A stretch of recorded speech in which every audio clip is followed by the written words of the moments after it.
प्यारे बच्चों, इस वीडियो में हम देखेंगे क्लास 10th का मैथ का ये दूसरा चैप्टर जिसका नाम है बहुपद।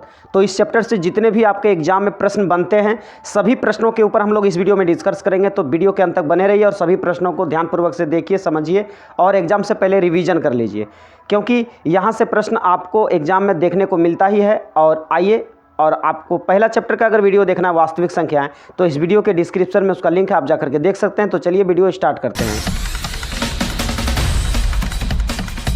प्रश्न आपके सामने है कि द्विघात समीकरण √3x² प्लस 8x प्लस 4 √3 बराबर 0 के मूलों का योग एवं गुणनफल ज्ञात कीजिए। तो देखिए ये प्रश्न हम देखते हैं कि यहाँ द्विघात समीकरण आपके सामने दिया हुआ है, ये इतना है, जहाँ a बराबर हम देखेंगे x² का गुणांक होता है, a बराबर x का गुणांक होता है b बराबर, और ये जो आपका अचर पद जो है ये आपका हो गया c। तो अब लिखेंगे नीचे हम, फिर ये देखिए कि अब द्विघात समीकरण के लिए मूलों का योगफल अल्फा प्लस बीटा होता है। तो अल्फा प्लस बीटा का मान होता है -b/a, तो माइनस तो सूत्र में लगा हुआ है तो माइनस लगा दिए, और ए बी का मान है यहाँ पर 8 तो 8 रख दिए, ए का मान है √3 तो √3। तो इस तरह से आपका आंसर क्या बना, मूलों का योगफल में -8/√3। और द्विघात समीकरण के लिए मूलों का गुणनफल क्या हो गया, अल्फा इंटू बीटा, यानी कि उसका सूत्र होता है c/a, है ना। तो c का मान है 4 √3 बटे, और a का मान है √3 और √3 कट गया तो कितना आया 4। चलिए, तो ये भी समझ में आ गया। चलिए अगला प्रश्न देखते हैं। अगला प्रश्न आपके सामने है कि यदि द्विघात समीकरण 5x² - 8x प्लस 3 बराबर 0 का विभक्त कर, यानी कि विवेचक ज्ञात कीजिए, ठीक है, और फिर मूलों की प्रकृति भी बताइए। तो देखिए यहाँ द्विघात समीकरण दिया हुआ था इतना, जहाँ a बराबर 5, b बराबर -8 और c बराबर 3 है। ये x² का गुणांक हो गया a का मान, और x का गुणांक है यहाँ पर -8 तो -8 लिखे हैं यहाँ b का मान, और अचर पद हो गया या आपका c का मान। चलिए अब आपके सामने सूत्र लिखा हुआ है कि विविक्तर, देखिए इसको विविक्तर भी बोलते हैं, विवेचक भी बोलते हैं, इसको हम लोग डी से भी डिनोट करते हैं, ठीक है। इसका सूत्र होता है b² - 4ac। ये सभी मान को हम यहाँ इसके माध्यम से बैठा दिए, उसके बाद हल करोगे आएगा 4। तो इस प्रकार से हम कह सकते हैं कि अतः मूलों की जो प्रकृति है वो वास्तविक और असमान है। चलिए अगले प्रश्न को देखते हैं। अगला प्रश्न आपके सामने है कि द्विघात बहुपद 2x² - 8x प्लस 6 के शून्य ज्ञात करें एवं शून्यकों और गुणांकों के बीच संबंध स्थापित करें, ठीक है। चलिए, तो यहाँ द्विघात समीकरण px बराबर 2x² - 8x प्लस 6 है। अब px बराबर कितना हो जाएगा, जो समीकरण दिया हुआ वो हो जाएगा। जब आप इस समीकरण को हल करोगे तो हल करने के बाद आएगा x का मान 1 और एगो आएगा x का मान 3। कह सकते हैं कि इस प्रकार px के शून्य कितना आया, 1 और 3 आया। अब शून्यकों का योगफल बराबर हो जाएगा, देखिए शून्यकों का योगफल दोनों को जोड़ना है हम। जोड़ने के बाद क्या होगा आपका, ये देखिए शून्य जो था यहाँ पर दिया हुआ आपका 2/2, ये जो 2/2 था इसको यहाँ पे काटना नहीं है।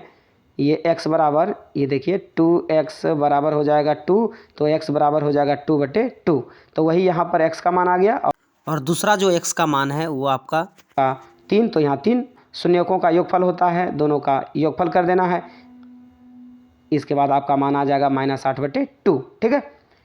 तो यहाँ पर आपका होता है -x का गुणांक बटे x² का गुणांक। तो देखिए आपको थोड़ा ये भी देख लेना है कि x का जो गुणांक है वो 8 है या नहीं, और x² का गुणांक 2 है या नहीं। चलिए दिखाते हैं आपको, ये देखिए x² का गुणांक 2 आया और x का गुणांक आ गया 8, ठीक है ना। तो ये चीज़ें मैच हो गया, तो इसका मतलब ये सही है। अब देखिए पुनः चलना है आपको शून्यकों का गुणनफल, तो 2/2 गुने 3, जब गुना करेंगे तो 6 और 2, x² का गुणांक आपका 2 है और अचर पद 6 है। चलिए इसको भी देख लेते हैं। x² का गुणांक देखिए यहाँ पर 2 है और अचर पद कितना 6 है। तो इस तरह से आपको क्या करना है, संबंध स्थापित करना है, ठीक है। चलिए अब चलते हैं अगले प्रश्नों पे। अगला प्रश्न आपके सामने है त्रिघातीय, पर 3 शून्यक दिया हुआ है। स्थापित करें कि 2,1,1 घातीय बहुपद इतना के शून्यक का गुणांकों के बीच संबंध स्थापित करें। तो त्रिघातीय यहाँ पर दिया हुआ है, आपको क्या करना, सबसे पहले तो ये शून्यक यहाँ पर शून्य आ गया ये, ठीक है।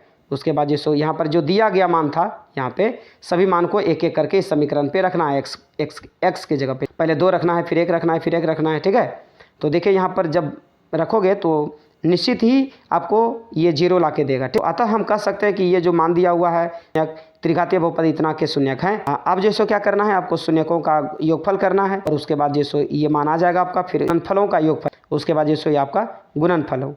इस प्रकार से आपका जैसो ये सत्यापित हो गया। चलिए अब अगले प्रश्नों के ऊपर बढ़ते हैं। अगला प्रश्न आपके सामने है कि द्विघात बहुपद ज्ञात कीजिए जिसके शून्यकों का योग और गुणनफल क्रमशः -3, 2 है।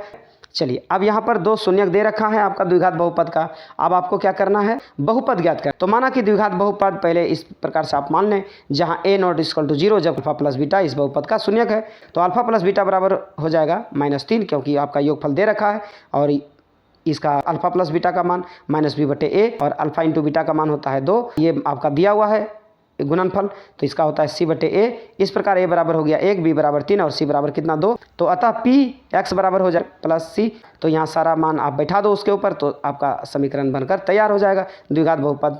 चलिए तो समझ में आ गया। चलिए अब त्रिघाती में क्या करना है। त्रिघाती में भी जैसो आपको 3 शून्यक होता है, वो दिया हुआ रहता है। ये शून्यकों का गुणनफल 2-2 करके लेने पर प्राप्त गुणनफलों का योगफल और गुणनफल, ये सभी दिया हुआ है। अब आपको यहाँ क्या करना है, त्रिघातीय बहुपद ज्ञात करना है। तो ठीक उसी प्रकार चलेंगे हम कि माना कि त्रिघातीय बहुपद px बराबर ax³ + bx² + cx + d, जहाँ a नॉट इक्वल टू 0 जब alpha plus beta plus gamma इस बहुपद के शून्यक है। अब क्या करना है, अब जैसो आपका alpha plus beta plus gamma ये दिया हुआ था आपका 3 शून्यकों का योगफल, तो ये हो जाएगा -b/a और 2-2 करके गुणनफलों का योगफल हो जाएगा आपका कितना c/a और गुणनफल कितना हो जाएगा -d/a। ठीक है, तो यहाँ पे ये 5 लिखा हुआ है।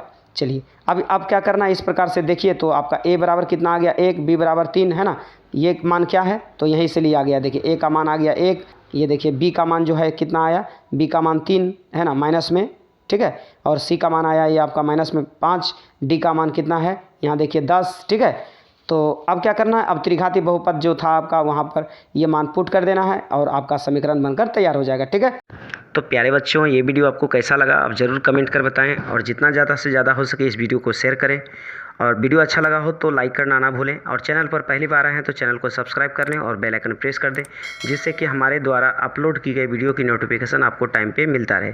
तो चलिए हम फिर मिलते हैं नेक्स्ट वीडियो में, तब तक के लिए जय हिंद, जय भारत, वंदे मातरम।